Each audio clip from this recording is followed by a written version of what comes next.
हाँ, तुमने ज्वाइन कर लिया? मेरी आवाज आ रही है ठीक से? और नहीं? आ रही है आवाज? Yes sir. Very good. तो हम अभी तक पहुंचे थे, हमने लिखा था कि अगर QZ और PZ, अब अगर PZ की डिग्री QZ से लेस है तो I can write PZ divided by QZ। कैसे मैंने कहा था?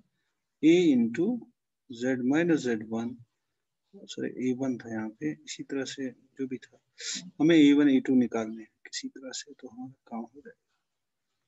So you have got AN divided by Z minus ZN. But QZ can be written as, but QZ के zeros तो हमें पता ही है, तो QZ can be written as some C times, जो उसका leading coefficient होगा Z minus Z1 into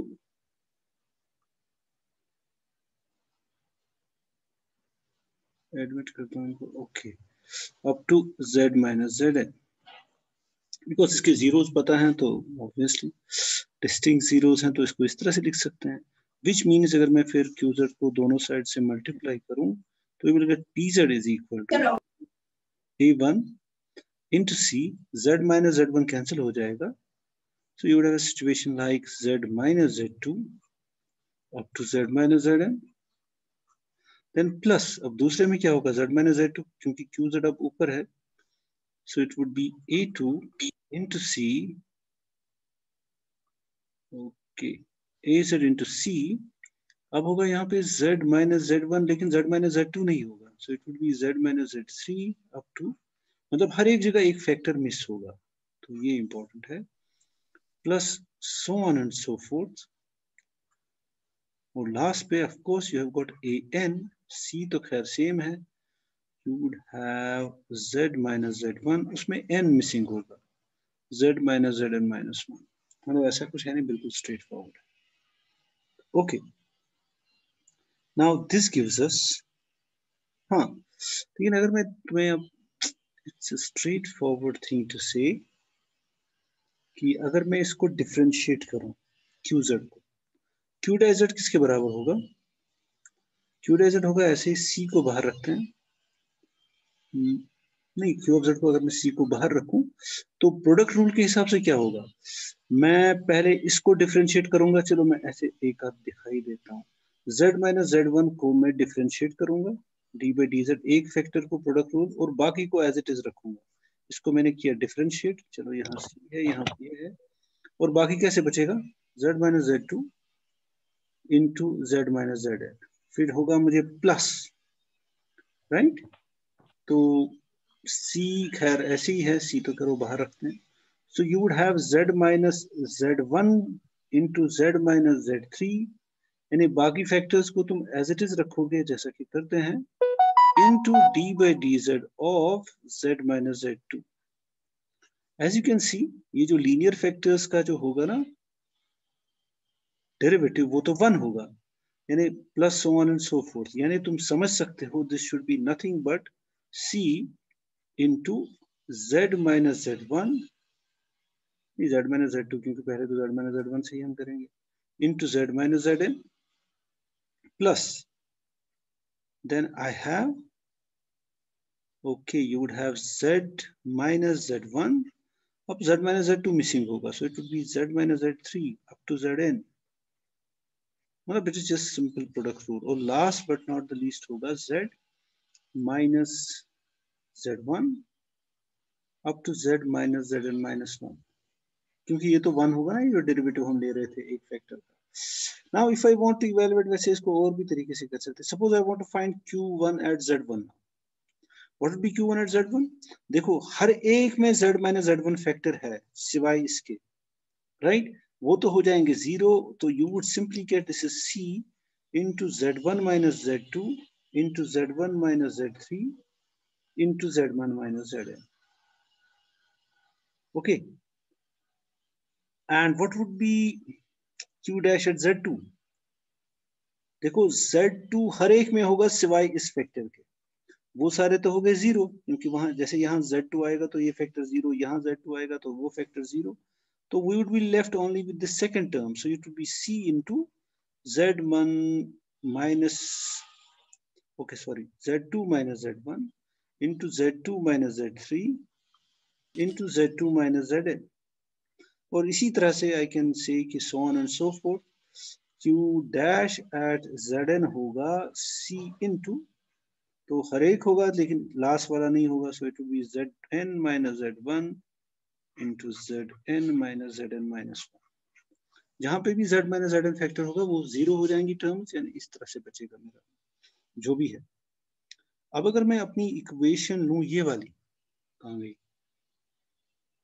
okay, ये जो है ना कि ये इसके बराबर है. Let's call this equation 1.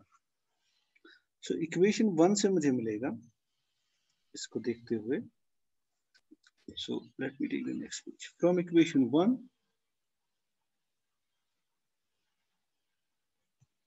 मुझे क्या मिलेगा? I would get this thing from equation 1.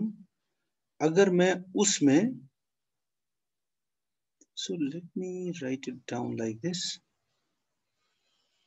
You would get, अगर मैं इसमें ध्यान से देखो, चलो मैं वापस जाता हूँ थोड़ी देर के लिए.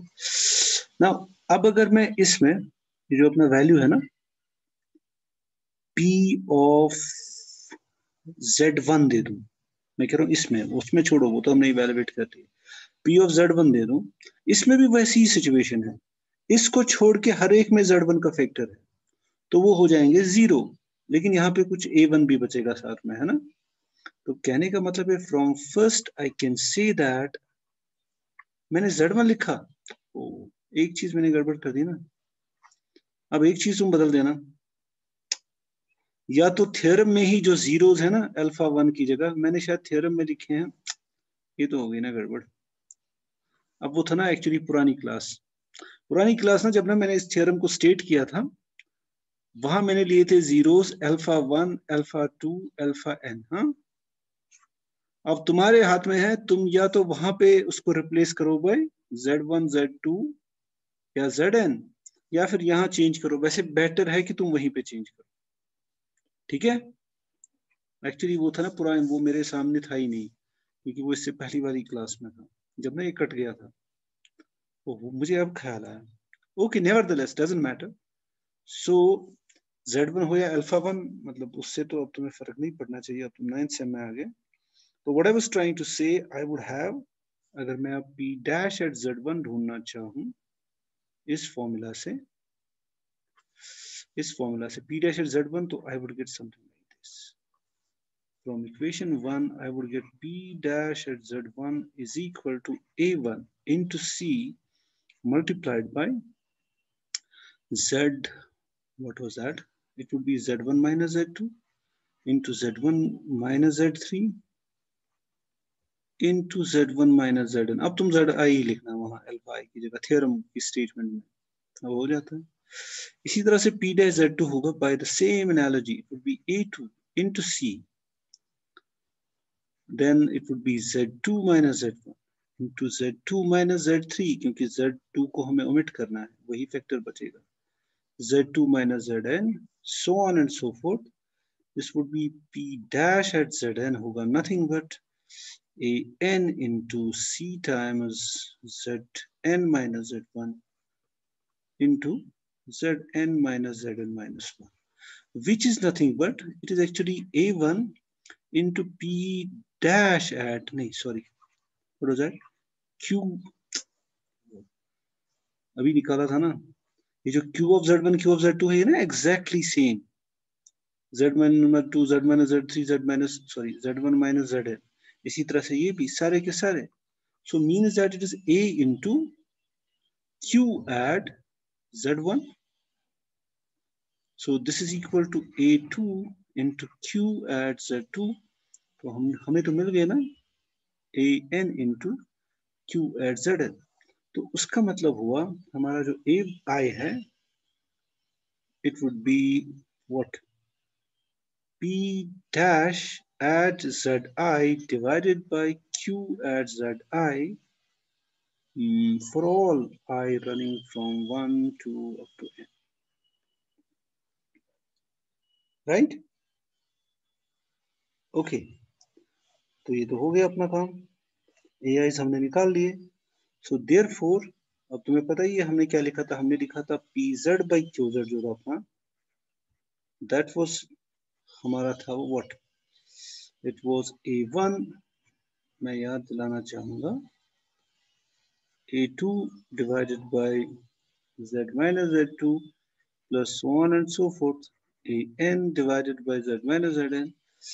So इसमें सब्स्टिट्यूट करेंगे, so what do you get? You will get PZ by QZ बराबर होगा, it will be P dash at Z1 divided by Z minus Z1 into Q at Z1 plus इसी तरह से P dash at Z2 divided by what do you have, Z minus Z2 into Q at Z2 plus so on and so forth, of course, P dash at Zn divided by Z minus Zn into Q at Zn, और जिसको हम summation form में लिख सकते हैं, summation whatever k runs from 1 to n या I runs from 1 to n, तो मेरे मतलब one and the same thing. You would have P dash at Zi divided by Z minus Zi into Q of, मैंने कुछ तो गलत किया है,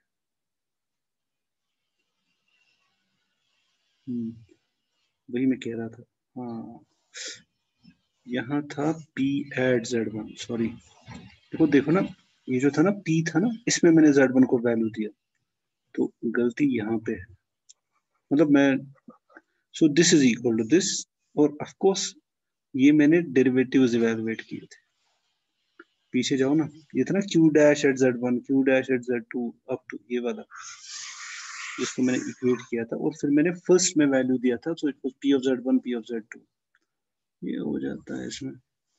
so what does that mean? That means actually यहाँ पे डैश नहीं है, यहाँ पे dash,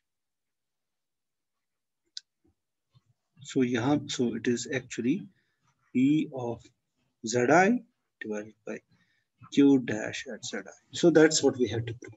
Pz by Qz is equal to summation I runs from 1 to n, P of Zi divided by Z minus Zi into Q dash of Zi. So that was the theorem about जो हमें चाहिए, Lagrange's interpolation, मतलब हमने किया actually interpolate में Pz को in terms of the values that Pz attains at endpoints. And remember that मैं कह रहा हूँ कि Pz की जो डिग्री है, it is less than the degree of, इसमें ये important है, is less than degree of Qz, और वो मैं मान चुका हूँ is equal to n. तो कहने का मतलब ये है, which is मतलब if I know the values of a polynomial at one point more than its degree, यानी इसकी डिग्री हो सकती है at most n-1, और मैंने n points यूज किए, यानी Z1 Z2 are zeros of QZ, या जो हमने लिखा था वहां जरा फिर से देख लेना, वहां हमने लिखा था एक्चुअली α1 α2, एक्चुअली तुम्हारे नोट्स में इसकी जगह ये है। एनीवेज, अब चूंकि बीच में गैप आ गया तो मेरे सामने वो स्टेटमेंट रही नहीं। नेवरदलेस, तो what it tells us that if you know the values of a polynomial at one point extra, at least one point extra than its degree, suppose इसकी डिग्री अगर n-1 है, if you know the value of it certain n points, then you surely know the polynomial. अब यहाँ पे हमने QZ के zeros को use किया as our extrapolation या interpolation nodes, तो हम एक्चुअली कोई भी n points को कर सकते थे, तो उसके लिए एक जनरल फॉर्मूला है, दैट्स आल्सो स्ट्रेट फॉरवर्ड, लेकिन चूंकि हमें ये वाला जरूरत था तो हमने यही किया। ओके, तो let me write it once again, PZ by QZ is equal to, of course ये यहाँ पे लिखूंगा मैं, degree of PZ is less than degree of QZ, and of course Z1 या alpha1 Z2 up to Zn are zeros of QZ. अगर ऐसा है तो you can always write summation k runs from 1 to n of cos p of zi divided by z minus zi into q dash of zi. Of course, they have to be distinct. This is our Lagrange's interpretation of a polynomial in the zeros of a polynomial which is of degree higher than that. Okay, इसके बाद जो हमें करना है, that is another important thing, what we call Gaussian quadrature formula. Of course, उसके लिए हमें ये जरूरत थी, जो क्या था, interpolation का formula. तो Gaussian quadrature formula. हाँ, बाय द वे, तुम्हें इसमें कोई प्रॉब्लम तो नहीं है ना कि अब ये Z1 Z2 alpha 1 alpha 2? I don't think होनी नहीं चाहिए, क्योंकि वरना तुम्हें 9th सेमेस्टर में नहीं होना चाहिए ना, क्योंकि you just have to substitute it back, या फिर थ्योरम में ही चेंज करना है.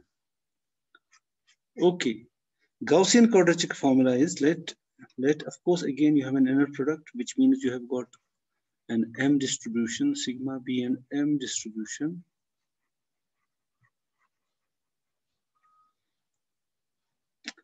Then for any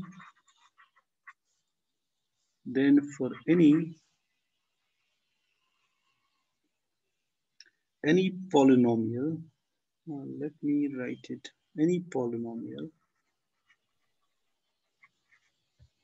of degree less than equal to 2n minus 1, ये यहाँ पे important है. We have a uniquely, let me call it polynomial f of degree n minus 1. F, this is f. We have a uniquely determined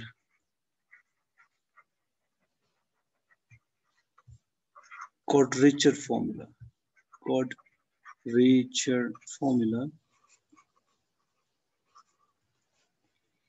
minus infinity to infinity fx d sigma x is equal to summation, should I write, चलो इसने new रखा है लेकिन मैं रखूंगा I runs from 1 to n omega I f of xi.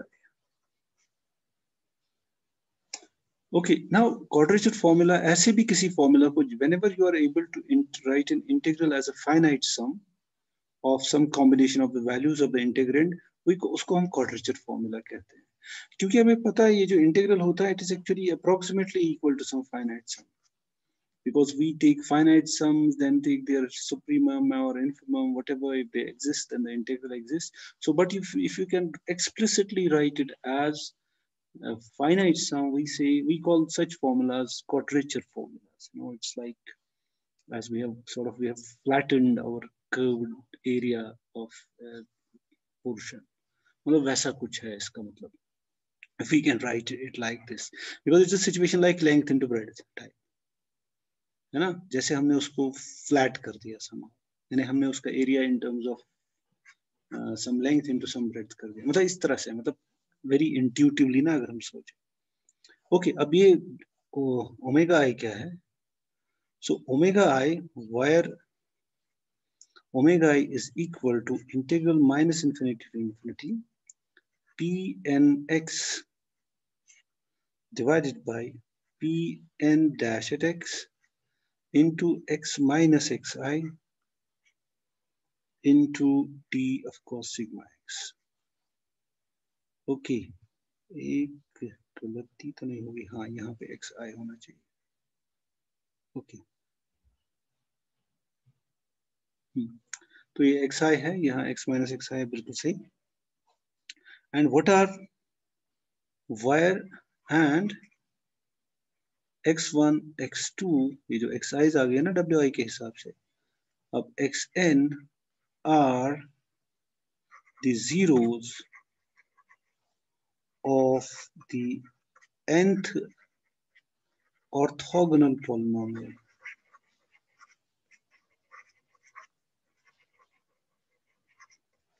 associated with sigma. अब चूंकि sigma है तो हमारे पास एक इनर प्रोडक्ट है, हमारे पास एक इनर प्रोडक्ट है फॉर पॉलिनोमियल्स, तो we will get a sequence of orthogonal polynomials using that inner product via the Gram-Schmidt process. तो of course ये जो Pn के zeros हैं x1, x2, x3, xn और wi जो यहाँ ये नंबर है ये इसके बराबर होगा. तो we actually have to evaluate this. Okay, so let me take the next page. हाँ, by the way अगर हम इस फॉर्मूला को देखें फिर से, अब अगर xi जो है वो मतलब हमने अभी प्रूव किया ना कि जो भी ये ऑर्थोगोनल पॉलिनोमियल्स होते हैं उनके जीरोस डिस्टिंक्ट होते हैं. सपोज उसका कोई जीरो डिस्टिंक्ट ना हो, मतलब सारे के सारे डिस्टिंक्ट ना हो, अगर रिपीट हो रहा हो तो फिर ये जीरो हो जाएगा, ये अनडिफाइंड हो जाएगा. लेकिन हमें पता है जो ऑर्थोगोनल पॉलिनोमियल है उसके सारे जीरोस डिस्टिंक्ट होते हैं, distinct real numbers. They are all simple zeros. So this will not be zero. So it is well defined because these are orthogonal polynomials associated with this sigma जो ना यहाँ है हमारे formula में. Okay, so let's go with the proof. Proof भी उतना कुछ है नहीं मुश्किल. So let f be the polynomial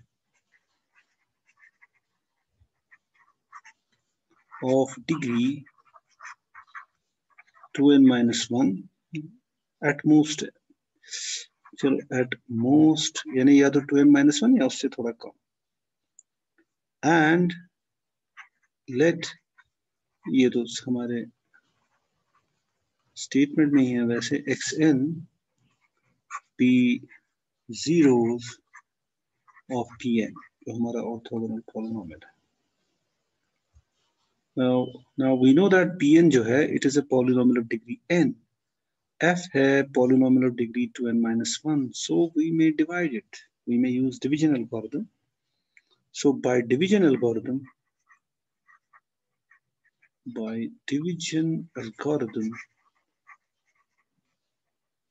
we can find polynomials.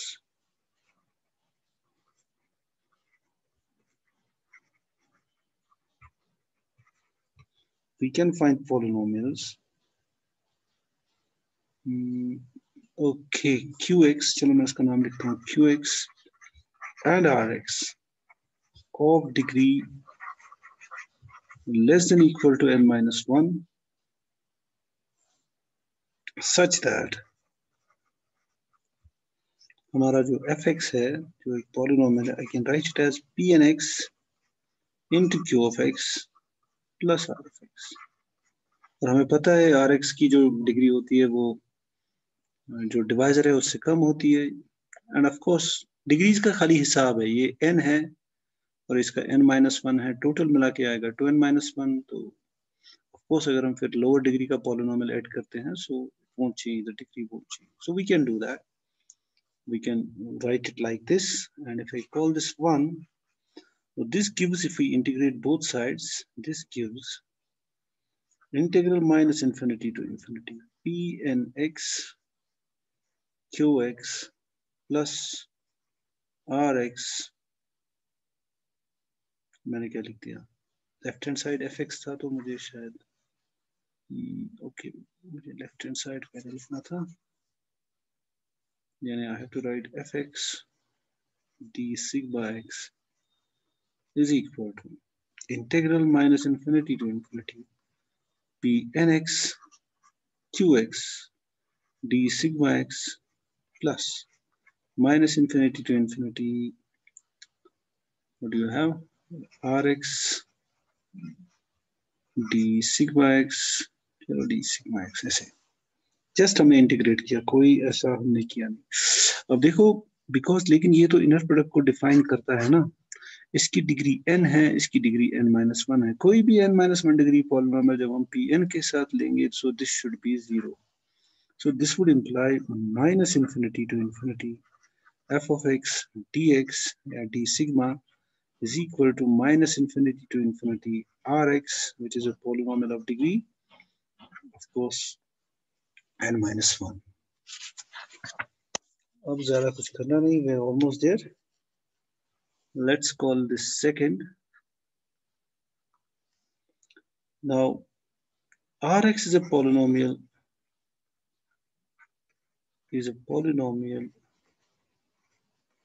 of degree n minus 1. So, which implies that degree of Rx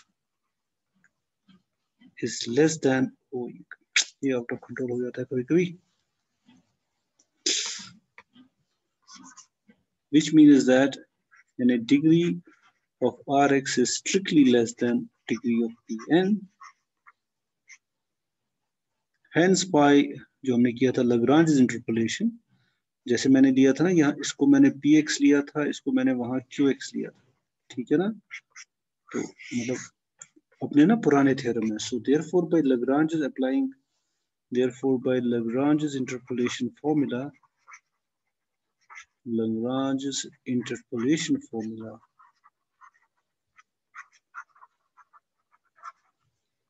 with the zeros of जो बड़ा polynomial है, बड़ा पॉलिनोमियल कौन है? Pn, और इसके जीरोस क्या है? यस, यानी मुझे इनको लेना है अपना एक्सट्रापोलेशन के लिए ना, जो सेट है data points. So with x1, x2, xn as the basic points or whatever जो भी तुम्हारे नोट्स में लिखा है, basic points, we have, I can write then Rx is as, actually Rx divided by Pnx has ना, lower degree नीचे था ना वहाँ पे, that was summation I runs from 1 to n. Of course you would have Rx तो यहाँ Pnx इधर है, ठीक है. तो you should have Rx जो ना वहाँ P था at xi divided by, of course मैंने कुछ गलत तो नहीं लिखा, हाँ, divided by फिर था इधर जो q dash x था, तो यहाँ पे गड़बड़ हो रही है कुछ. सो यहाँ पे होना चाहिए नो, तो एक्चुअली वहां पे वो, if I go back, so this is our formula. तो डेरिवेटिव नीचे है और यहाँ पे इसका है p of z i, है ना, को जीरोस क्यों के है. तो कहने का मतलब this should be Pn at xi divided by R dash at xi into x minus xi. अब जरा ये समेशन ठीक है ना, वैसे तुम समझ जाओ. I runs from n to n this thing, Pn at xi, so which means that Rx then can be written as summation I runs from 1 to n Pn xi into Pnx divided by, of course यहाँ पे है R dash at xi into x minus xi. I hope मैंने ठीक किया कि नहीं, मुझे वापस जाना पड़ेगा. एक्चुअली यहाँ P चेंज हो गया ना, P का नाम थोड़ा, हाँ यहाँ था Q, सो यहाँ पे होना चाहिए Pn. I think I should rub it, मैंने इसको गंदा कर दिया. I should rub it ताकि ये कंफ्यूजन मैं ठीक कर दूं ठीक से. ओके, क्योंकि वहाँ P ऊपर था और यहाँ नीचे है, तो इससे उसका कंफ्यूजन होता है. लेकिन हमें मतलब I can write it as summation I runs from 1 to n. इसका ही होना चाहिए सारा. I think it should be Pn, oh no, at xi divided by Pn dash at xi into x minus xi. अब सही है, अभी सही है, हाँ. That means Rx, मैंने गलत कर दिया फिर से. देखो ये P एंड Q का जो गड़बड़ है ना, यहाँ R है, अब ठीक है. So you should have r at xi, क्योंकि वो है जिसको मैं extrapolate कर रहा हूँ with the help of these points. So that means rx can be written as summation I runs from 1 to n. You should have rxi into p of x, sorry not p, pn of x. ये ना वहाँ p था ना, उसी वजह से, divide by pn at xi into x minus xi. मैं क्या करूंगा, जो पुराना मेरा फॉर्मूला था ये वाला इक्वेशन 2, इसमें मैं सिंपली rx को सब्स्टिट्यूट करूंगा and I am done. Okay, तो substituting the value of rx, substituting the value of rx, this value of rx in second ही था ना, yes, equation second, तो you will get, तो क्या मिलेगा हमें, you would get, तो ये इस तरह से है,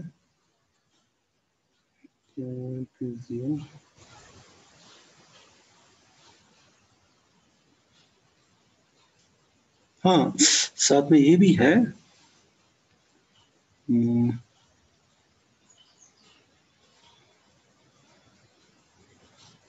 so we know something about this. Now since, चलो सब्स्टिट्यूट करने से पहले हम इसको थोड़ा सिंप्लीफाई करना पड़ेंगे. देखो अगर हम पुराने फॉर्मूला में जाएं, इधर कहाँ गया वो,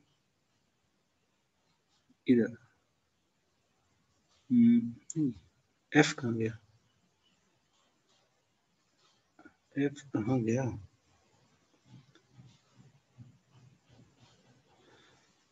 F, where is it, f, हाँ, we got fx sigma is equal to rx this, तो ये हो गया, यही है तुम्हारे नोट्स को. Now we know that Pn at xi is equal to 0. अब अगर Pn at xi is equal to 0, that means what? अगर मैं xi का वैल्यू देता हूँ यहाँ पे, तो क्या होगा? So ये 0 हो जाएगा. क्या हुआ इसको? So you got these are zeros. So हमने rx को लिखा जैसा कि हमें चाहिए था. Pn at x, ठीक है. Then I have p dash n at xi into, शायद मैं यहाँ फिर से मैं जाऊंगा, मैंने क्या लिखा था वो. अब बोर्ड का यही फायदा है कि कहीं कोने में लिखा होता है. देखो z minus Z I into के डी जेड आई, ठीक है, मान लेता हूँ जो नीचे है वही है, उसका डेरिवेटिव ही नीचे है, ठीक है, ये तो ठीक है. So now what we are going to do is that, अगर मैं f और इसका जो रिलेशन है कहाँ गया, हाँ यहाँ. So you got integral fx d sigma is equal to rx d sigma. Now what we do, fx is a polynomial of degree at most 2n minus 1, but उसका इंटीग्रल इसके बराबर है. What does that mean? अगर उनका integral बराबर है, so we know that r at xi is equal to 0. और f को मैंने कैसे लिखा है, अरे f को मैंने ऐसे लिखा है, right, fx is equal to this thing. और अगर मैं, हाँ बिल्कुल सही ना, from one now since, चलो मैं ऐसे लिखता हूँ, since Pn at xi is equal to 0 for all I implies that, क्या मुझे मिलेगा, अगर Pn xi 0 है, इक्वेशन 1 से मुझे मिलेगा, तो अगर मैं f of xi लिखूं तो वो r of xi के बराबर होगा. देखो ना, Pn x is 0, so from 1 it would imply from 1, अगर मैं उसको सब्स्टिट्यूट करता हूँ, I would get f of xi is equal to r at xi.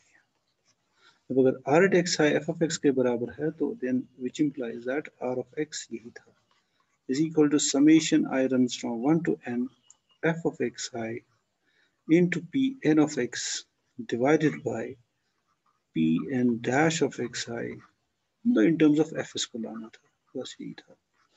Okay, now substituting this value in second. Now substituting this value of r in my जो ना integral था rx in second, और second है मेरा वो जो integral था, कहाँ था ये, इसमें rx को सब्स्टिट्यूट करते हैं and we are done. So we get this thing.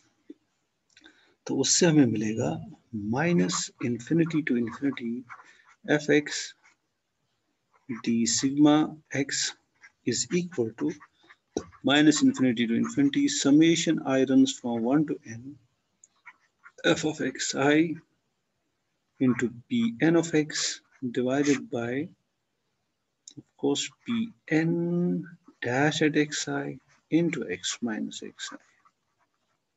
Of course, you have d sigma x, whatever. अब चूंकि integral of the sum is sum of the integrals, and of course यहाँ f of xi है तो मैं इसको बाहर निकाल सकता हूँ x को अंदर छोड़ के. So this can be written as summation I runs from 1 to n f of xi into integral minus infinity to infinity Pn of x divided by Pn dash at xi into x minus xi into d, मतलब of d sigma x. तो हमारा हो गया. So this is summation I runs from 1 to n omega I f of xi where omega I is equal to जो हमें चाहिए था, Gauss quadrature formula.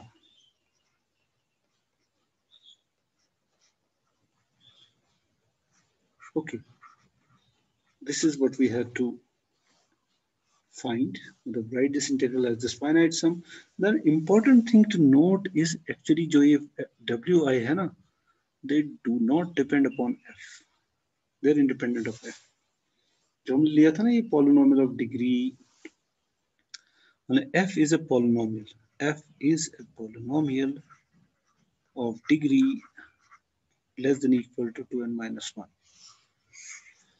तो तब हमें ये इक्वालिटी मिलती है. इनफैक्ट अगर हम ले f को continuous, frankly speaking, just a continuous function, not necessarily a polynomial of degree whatever, then this would be still a very good approximation. We can write this approximately, this integral would be equal to this sum if f was continuous. अगर continuous नहीं है, actually basically we have to show that ना this integral should exist in the first place. अगर continuous है, that is assured.